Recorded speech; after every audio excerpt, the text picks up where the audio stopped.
दोस्तों दनोइस पर आपका बहुत बहुत स्वागत है। आज की वीडियो में बहुत ही महत्वपूर्ण जानकारियां निकल कर आ रही हैं। अगर आप किसी राज्य में फंसे हैं तो सरकार ने लिए है आपके लिए कुछ बड़े फैसले। जी हां दोस्तों, अब आपकी होगी घर वापसी। बस आपको करने होंगे कुछ ये काम।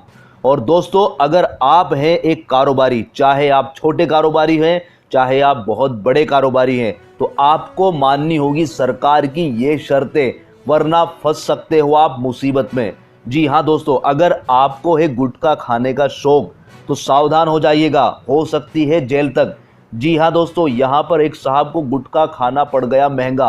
और इसी के साथ एक और बड़ी खबर मकान मालिक और किराएदार को लेकर, हो जाओ सावधान, क्योंकि अब नियमों में हो गया है बदलाव। खबरों में और भी है बहुत कुछ। अगर आप पहली बार हमारी वीडियो देख रहे हैं तो चैनल को सब्सक्राइब जरूर कर लीजिएगा। दोस्तों, क्या आपको भी इंग्लिश में आए मैसेज परेशान करते हैं? अगर हाँ, तो अब आ गया है इसका समाधान। जी हाँ दोस्तों, बस आपको नीचे दिए गए लिंक या गूगल प्ले स्टोर से यू डिक्शनरी को करना होगा डाउनलोड और आपकी सारी समस्या हो गई दूर। यू डिक्शनरी के सेटिंग में जाकर मैजिक ट्रांसलेट को कर लो एनेबल और बस किसी भी मैसेज पर कर्सर को ले जाओ और टच कर दो, हो गया हिंदी में ट्रांसलेट। और हाँ, रिप्लाई करने में भी आप इसका इसी तरह से इस्तेमाल कर सकते हैं। एक और ऑप्शन है दोस्तों यहाँ पर, अगर आपका ग्रामर ठीक नहीं है तो आप मैजिक ग्रामर फीचर का यूज करके अपने ग्रामर को भी ठीक कर सकते हैं। तो दोस्तों, देर किस बात की, नीचे दिए गए डिस्क्रिप्शन में लिंक पर जाओ और इसको डाउनलोड कर लो। दोस्तों, आज से लॉकडाउन 3.0 स्टार्ट हो गया है। अब बात आ जाती है कि सरकार ने किन कारोबारों को छूट दे दी है आज से और किन कारोबारों पर अभी तक भी प्रतिबंध जारी है। जी हाँ दोस्तों, कोरोना वायरस लॉकडाउन का दूसरा चरण खत्म होने के बाद आज से तीसरा चरण शुरू हो गया है। लेकिन यहीं पर सरकार ने कुछ बड़े फैसले लिए हैं। कुछ कारोबार को यहां पर पूरी तरीके से छूट मिल गई है, लेकिन कुछ पर अभी भी प्रतिबंध जारी है। तो यहां पर दोस्तों, दिल्ली सरकार ने दोनों चीजें बिल्कुल क्लियर कर दी और जो दिल्ली सरकार ने किया है इसी तरीके से दूसरी राज्य सरकारों ने भी किया है। उन्हीं कारोबारों को लेके आगे कि इन कारोबार को कर सकते हैं और इनको नहीं कर सकते। तो यहाँ पर आज से दिल्ली में जो प्राइवेट और सरकारी दफ्तर हैं वो खुल रहे हैं, लेकिन यहाँ पर कंडीशन ये है कि जो 100 लोग हैं अगर किसी दफ्तर में, तो वहां पर 100 लोग नहीं, अब 33 लोग जो है दफ्तर में काम करने वाले हैं। जी हाँ दोस्तों, यहाँ पर आपके दफ्तर जो है अब आज से खुल जाएंगे। तो यहाँ पर जो लिस्ट जारी करी है कि इन कारोबारों को छूट मिलने वाली है, एक बात ये ध्यान रखेंगे, कंटेनमेंट जोन को छोड़कर, जो हॉट स्पॉट है उनको छोड़कर यहाँ ये सब जगह अप्लाई होगी। तो यहाँ पर बोला गया है कि प्राइवेट गाड़ियां जो है वो यहाँ पर अब चालू हो गई है, लेकिन उसके अंदर केवल 2 यात्री होंगे। जैसे कार को अगर हम देख ले तो पीछे कार में केवल 2 यात्री बैठे हुए होने चाहिए। इसी तरह से बाइक पे भी छूट मिली है, लेकिन केवल 1 आदमी ही बैठेगा। 2 आदमी अगर बैठे हैं तो फिर आप पर कार्रवाई हो सकती है। इसी के साथ सरकारी और प्राइवेट जो ऑफिस हैं वहां पर भी 33% की छूट मिल गई है और घरों पर जो काम करने जाते हैं उनके लिए भी यहाँ छूट दी गई है। लेकिन बोला गया है कि सुबह के 7 बजे से शाम के 7 बजे तक ही आप काम कर सकते हैं। आईटी सेक्टर और आपके कॉल सेंटर में भी यहाँ पर छूट दी गई है 33% कर्मचारियों के साथ, और साथ में ही सोशल डिस्टेंसिंग मेंटेन करनी होगी। इसी के साथ गृह निर्माण, जो घर का काम करने वाले हैं, जो घर बनाने वाले, उनके लिए भी, मजदूरों के लिए भी यहाँ पर छूट दी गई है। और मोहल्ले के अंदर जो दुकानें हैं उनमें भी छूट दी गई है कि वो भी अब खुल सकती है। ई कॉमर्स जो है, ई कॉमर्स केवल जरूरी सामानों के लिए ही खुलेगा। साथ में ही कूड़ा प्रबंधक और पब्लिक यूटिलिटी में शामिल लोग, बैंक, बीमा, कॉरपोरेट, सोसाइटी और कैपिटल मार्केट जो है, ये चीजें यहाँ पर आज से खुलने वाली है। स्वास्थ्य से जुड़ी सारी सेवाएं और इसी के साथ साथ शराबों की दुकानें भी आज से खुलने वाली हैं। इसी के साथ साथ कुछ चीजों पर सरकार ने पूर्णतः अभी तक रोक लगाई है, जैसा कि cycle rickshaw, auto rickshaw, taxi cab, metro, bus service, hotel, restaurant, cinema hall, bar, school, college, coaching और नाई की दुकानें, सैलून, पूजा, इबादत के घर, राजनीतिक और सामाजिक कार्यक्रम। तो इस तरह के कारोबारों को अभी भी कोई छूट नहीं मिली है, इन पर प्रतिबंध ही रहेगा। दोस्तों, आप मुझे बताना कमेंट में कि आपका क्या कारोबार है, किस कारोबार के बारे में आप चिंतित हैं कि ये खुलने वाला है या नहीं।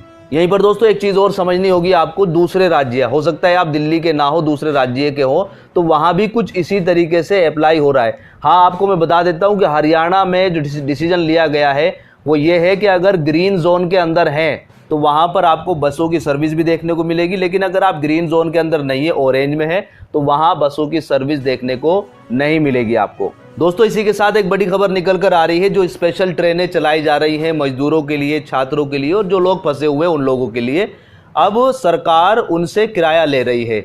इसका कुछ लोग विरोध भी कर रहे हैं और विरोध जायज़ भी है, क्योंकि इस वक्त जो है उन मजदूरों के पास खाने के लिए कुछ नहीं है, पैसा नहीं है, तो वो किराया भी कहाँ से देंगे। तो यहाँ पर राजस्थान के उप मुख्यमंत्री सचिन पायलट ने इसका पुरजोर विरोध किया है। उन्होंने कहा है केंद्र सरकार ने जो ये फैसला लिया है गरीबों से किराया लेने का, ये बिल्कुल गलत है और ये सारा का सारा खर्चा केंद्र सरकार को खुद वहन करना चाहिए।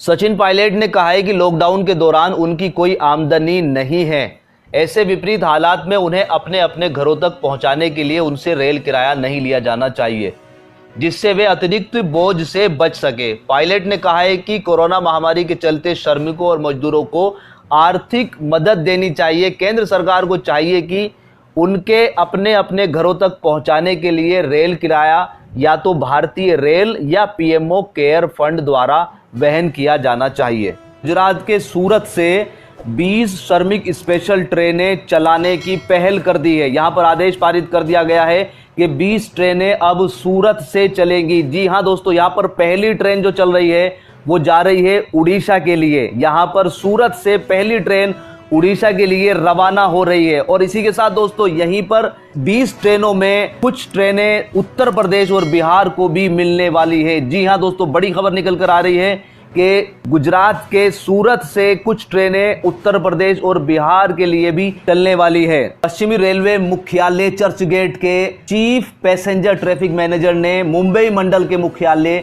परिचालक प्रबंधक को शुक्रवार को पत्र लिखकर आदेश जारी कर दिया है कि सूरत स्टेशन से 20 रेक तैयार रखे जाएं। प्रत्येक रेक में 24 कोच होंगे, जिसमें स्लीपर के 20, जनरल के 2 और एसएलआर के 2 कोच शामिल होंगे। आदेश में यह भी कहा गया है कि इन रेक को इमरजेंसी में दिया जा सकता है। सूरत के अलावा तारीखों की घोषणा अभी नहीं करी है, आने वाले कुछ ही समय में, कुछ ही दिन के बाद आपको इसकी तारीखों की घोषणा मिल जाएगी।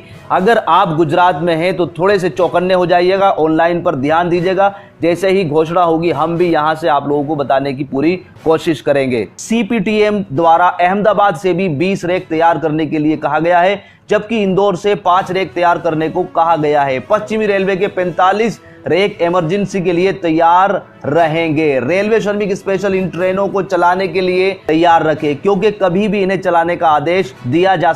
दोस्तों हमारे बहुत सारे भाइयों को गुटखा खाने का बड़ा शौक होता है, लेकिन गुटखा खाने में कोई बुराई भी नहीं है, लेकिन गुटखा खाकर उसे थूकना आज के समय में कानूनन अपराध है।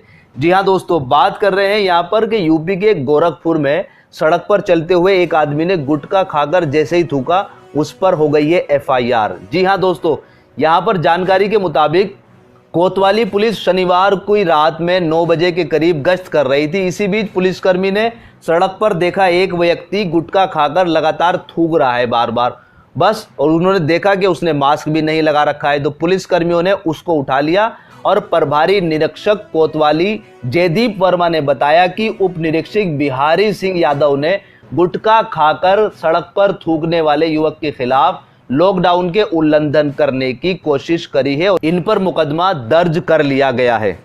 तो दोस्तों जो भी गुटखा खाने वाले हैं जरा वो ध्यान से रहें कि भाई गुटखा खाकर अगर थूकें तो डस्टबिन का यूज करें, सड़क पर ऐसे ही थूकना शुरू ना कर दें, वरना आप पर एफआईआर हो सकती है। दोस्तों लॉकडाउन में सरकार की तरफ से ऑर्डर आया था कि कोई भी मकान मालिक अपने किराएदार को किराए के लिए परेशान ना करे। अगर उसकी मर्जी है किराया देने की तो दे सकता है, आप ज़बरदस्ती किराया ना लें। तो दोस्तों यहाँ पर तमिलनाडु में एक मकान मालिक ने किराए पर रह रहे किराएदार से जब किराए की सख्ती करी और वो किराएदार जो है ना उनको पैसे नहीं दे पाया, तो मकान मालिक ने किराए के मकान को खाली करा लिया। इसके बाद क्या हुआ, वो जानकारी जैसे ही प्रशासन को मिली, प्रशासन जो है ना हरकत में आया और मकान मालिक पर हो गई एफआईआर।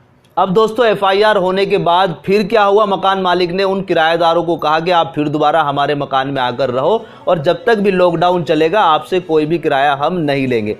तो दोस्तों हमारी यहाँ पर विनती है सभी मकान मालिकों से कि जिनके पास भी कोई किराए पे रह रहा है कि इस लॉकडाउन के दौरान उनसे किराया मांगने की बिल्कुल भी कोशिश ना करें, कि उसका अगर बजट है तो वो दे सकता है, अदरवाइज ज़बरदस्ती ना करें उस पर किराए लेने की। जैसा उसका लॉकडाउन खुलेगा, बाद में काम वगैरह ठीक होगा तो आप आपस में बैठकर जो है ना बात कर सकते हैं, लेकिन अभी ज़बरदस्ती ना करें।